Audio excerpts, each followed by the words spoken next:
Hey Aquarius, welcome to March. We're halfway through the month, I understand that, but there's so much going on in the next 2 weeks and we're going to talk about it.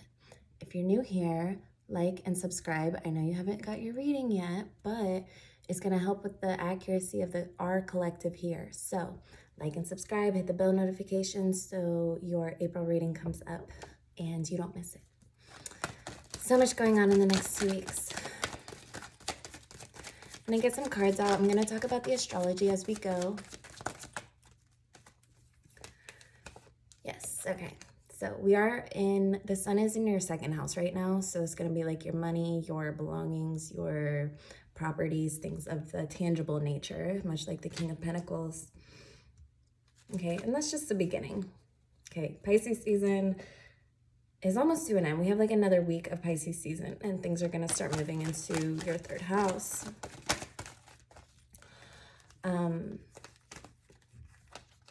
And here's your card. Okay, the Star.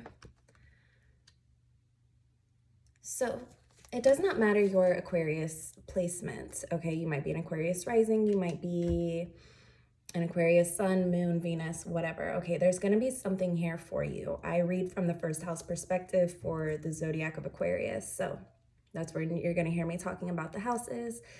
And don't forget to go watch your other signs also, your sun, moon, rising, all that. A rising sign is going to tell you a lot about, the astrology and how the month is going to flow for you.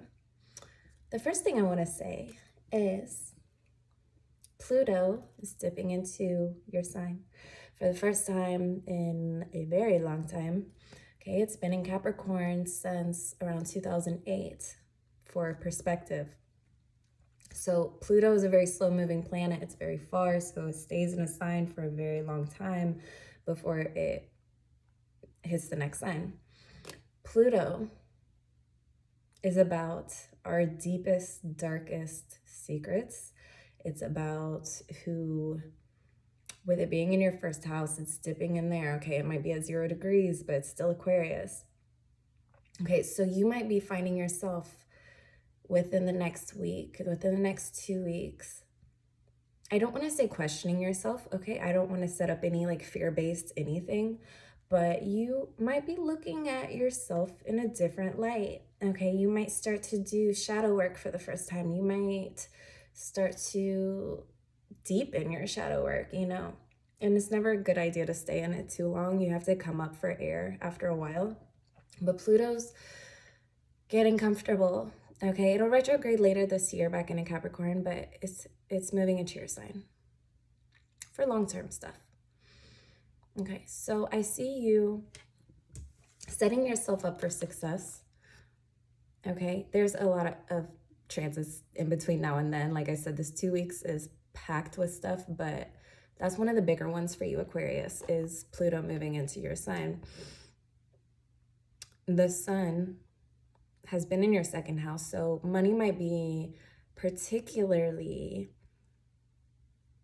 a theme for the past few weeks.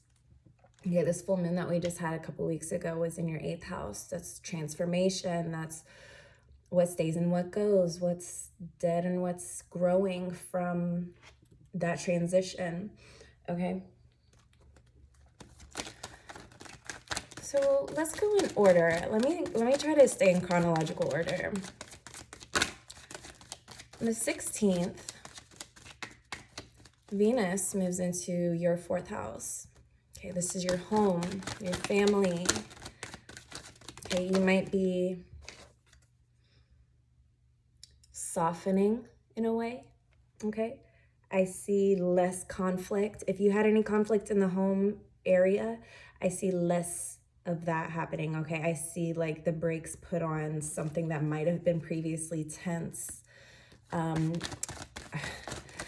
Uranus is also in your 4th house, and Uranus is a little more rebellious, a little more like you, kind of, Aquarius, like different. And it's also the higher expressions of, it's funny, we have the Hierophant on the bottom. Okay, that's Taurus energy, your 4th house. So you might have like a bit of a rebellious streak in some nature. But I do have the Hermit, the King of Wands, and the Four of Cups. Okay, this has a lot to do with Pluto, which is why I mentioned it when I did.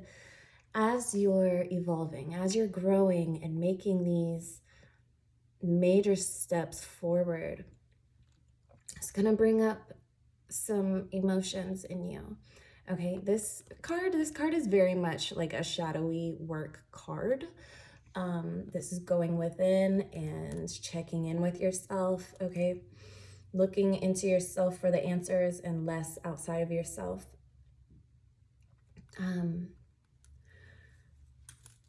There's a sense of loss in a little bit. And, you know, I think with any major transformation, there's always going to be at least a little bit of grieving for what was, even if what you have coming is amazing.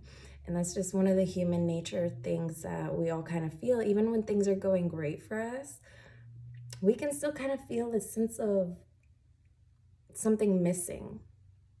Okay, and I see you maybe spotting what that something missing is in your quiet time, in your downtime, or this is a very interesting combination. But I see you like handling your responsibilities on top of that. I don't see you like going off the deep end, doing anything to sabotage, which is very positive. But there are some things that you're looking at differently. Okay, and some of this withdrawn energy that you might be feeling is weird because it's like withdrawn, but then it's the King of Wands, and that's very like, you know, in your face kind of big energy. And that might be a form of protection. It might just naturally just sort of protecting yourself because you're undergoing such like emotional transformation, maybe even physical transformation. And you're developing this relationship with yourself, and it could definitely boost you. But if it's tense or like there's friction as you're going through that, which is normal, you might feel the need to make outside changes also. Okay. So it's a weird balance. It's a weird balance between like your internal world and your external world. And Venus and Uranus both together in your fourth house can create like a harmony. I was telling you, I didn't finish my sentence. Uranus is also like the higher expressions of love also. Uranus is a very unique planet, so I would look into that if I were you. As far as it goes with your home life. Okay, moving forward, we have the moon. Like I said, there's a lot of self-discovery, a lot of things that you're discovering about yourself that you might not have known, which can be weird, right? Because it's you and like you know yourself pretty well. So when you discover new things about yourself or you come to a new awareness, it's kind of like, how long have I been doing this, you know? And this last moon that we had in Virgo, that was your 8th house, okay? A lot of transformation, but this new moon coming up is in your 3rd house, okay? Everything's about to move into your 3rd house, okay? That's a lot. I'm trying not to get jumbled with the astrology because it's so much, and I want this to be cohesive and easy to understand and easy for you to plan out your next couple weeks. So, the same day that Virgo full moon was, earlier this month, Saturn moved into your 2nd house. Saturn has also been in your sign for, oh my gosh, the past 3 years.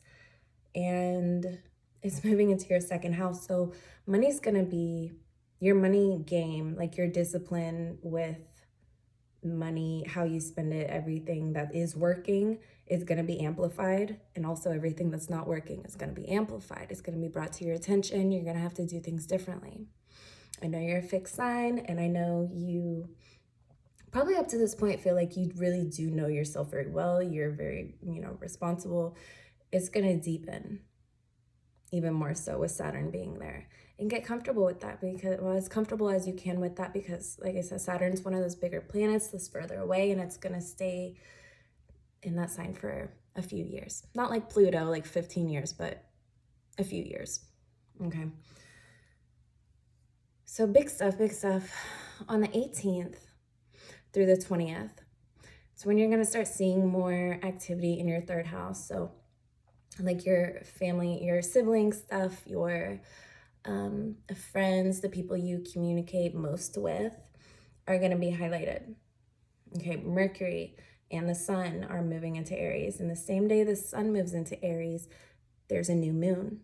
Super duper powerful. If you're into any type of energy manipulation, it's gonna really be like such a powerful day on the 20th, okay? The thing of working with Aries energy is to not burn yourself out. Don't think that doing more is necessarily going to get you more results, okay? You're gonna have to use your wit and your out of the box thinking, this confirmation, when it comes to this Aries energy, or it will probably consume you in ways that you didn't see coming. So that's the 20th, okay? I hope I'm not moving too fast, and I really hope that this is making sense. One more, okay, yeah, so 10 of Pentacles. There's gonna be some really good opportunities coming to you. This could be with work, this could be like a business that you're running. I think that you're gonna make some connections through people that you know or people that you're related to who know the right people, and you're gonna make some new connections that are gonna bring you a lot of money, okay? I would trust in that. I would trust in that. You know, given the situation, obviously you're gonna have to use your discernment also in each individual situation. Of course, if you want a personal reading, you can find my information below. Send me an email after you get your reading so that we can communicate directly, and then I have a place to send your reading also. But back to March. Good connections, good energy. Be careful not to, you know, like I said, with the shadow work stuff, with this new discovery about yourself, be careful not to let anything like doubt or fear or worry like run the show. Okay, it's natural to feel those things, but because it's so much for you right now, not that it's too much, it's just, it's a lot for anyone, okay? It's not just you. There's something to be said for gentleness, okay? And that starts with yourself, okay? It's one thing to be cooperative and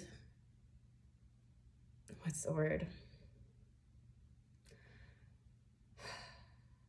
My vocabulary is like stunted today.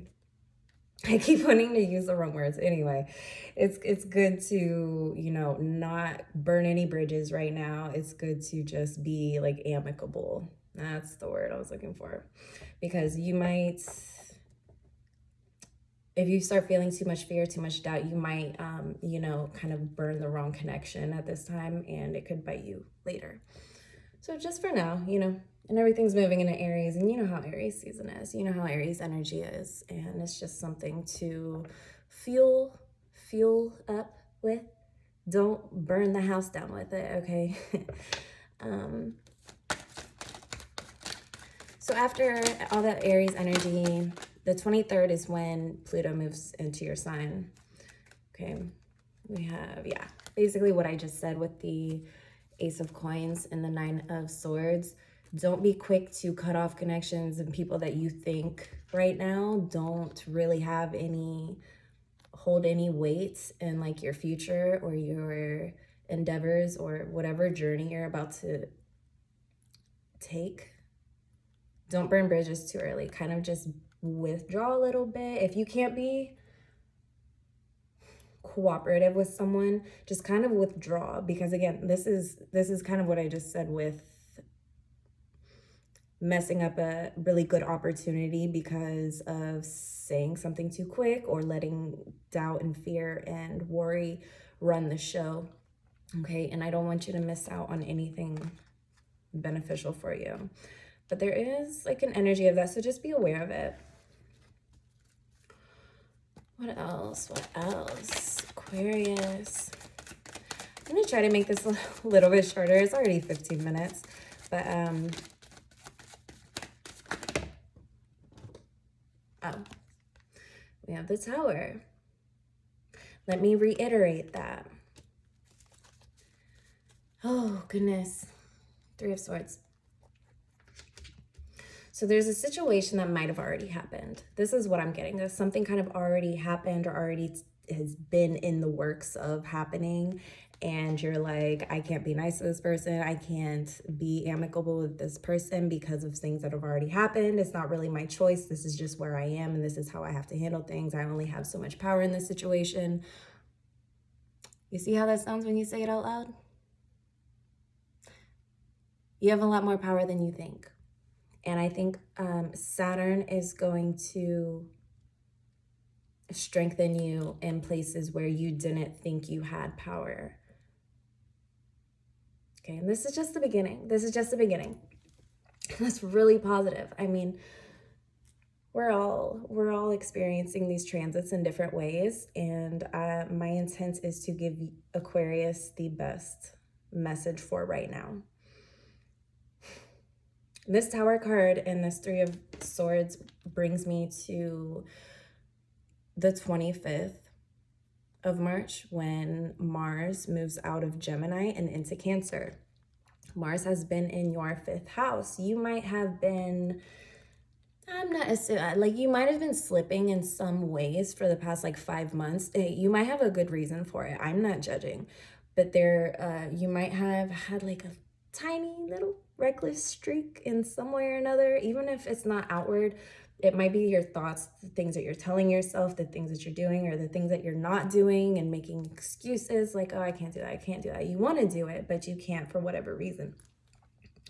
Again, it could be something that's been going on that's led you up to this point where it's like, oh, well, I only have so many options. I can only go about this so many ways. I challenge you to open your mind just a little bit more, because there are some really golden opportunities for you.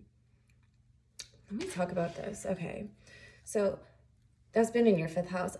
Mars is moving the 25th into your 6th house. Okay, this has a lot to do with your health, your physical health. If you need a checkup, go get a checkup.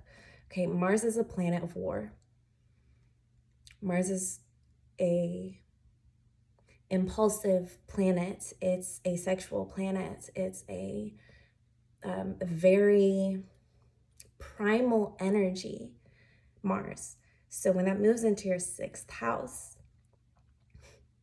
you're going to want to, I know it sounds crazy, but you're going to want to pay attention to your digestion. Digestion is so important. I'm not a doctor. I can't tell you, go take this, go take that. But make sure your gut health is on point, okay? You don't want Mars showing you the hard way. Okay, so get a head start on that. Okay, start working on your health, get back in the gym, do whatever you need to do.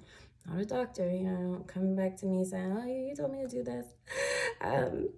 But your health is so important to everything else that you do. Don't put it on the back burner right now. I don't think Mars is gonna let you. Okay, so if there's anything you've been putting off, get a head start on that. Okay, what else about Mars and Cancer? Interesting. The Two of Cups. Okay.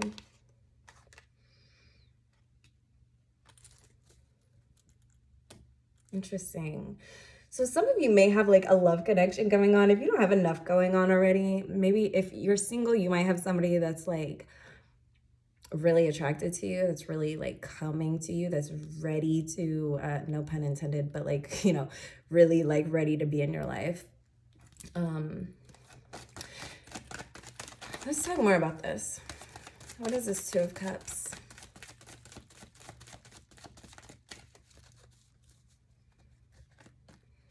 Help me clarify this Two of Cups for Aquarius. Aquarius, do you already know what this is? And I'm just kind of, I feel like there's something, oh, okay. this connection, okay, take it slow. If you're single, okay, take it slow. If you're already in a committed relationship, I do see some like a kind of immature behavior going on that's reckless, and maybe it's you, maybe it's them, maybe it's the two of you together, what it's like coming together. But I see some immature energy, and it's kind of like part of why things are messy. It could be taking a lot of work. Like this connection might be taking a lot of work from you, might be taking a lot of energy from you. I mean, listen, if you're in a happy relationship, disregard all of the relationship stuff because it's not going to apply to you. But some of you are going to be looking at your relationships and yourself very closely, because when you start doing the shadow work, it kind of automatically applies to everything that's going on in your life. Okay, that includes relationships, family, home, work, what you do for fun, what you know, your bigger life purpose, all of that. And you're looking very closely at maybe why things are the way they are. I don't think that's the right question to ask. Why are things this way? Because that leads to blame, and you're either going to blame the other person or you're going to blame yourself. And it's a vicious cycle, and it's not going to get you very far. So do your best to not point fingers right now. Okay, point fingers later if you need to, but right now it's not serving you. Okay, and it might start to affect you in ways that just further deepen the confusion, the whatever this Tower and this Nine of Swords is about. Okay, you know what it is.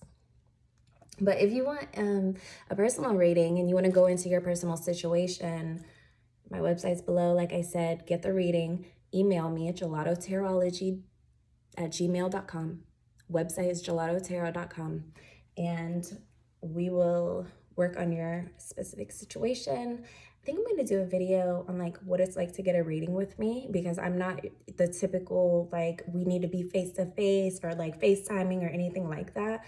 We'll actually speak directly through email after you get your reading, and then I'll record a reading, send it via private link to you, and you can watch it as many times as you need to. Okay, and it's all about you. I do mini readings, full readings, love readings, which you might need all three right now if this is your reading. Let me know below. Best of blessings to you, and don't feel alone. Okay, a lot of people are going through like crazy transformation, so don't feel like you're in this alone. Like, subscribe, you're home here. Okay, it's a safe place. So all right, Aquarius, I'll see you in April.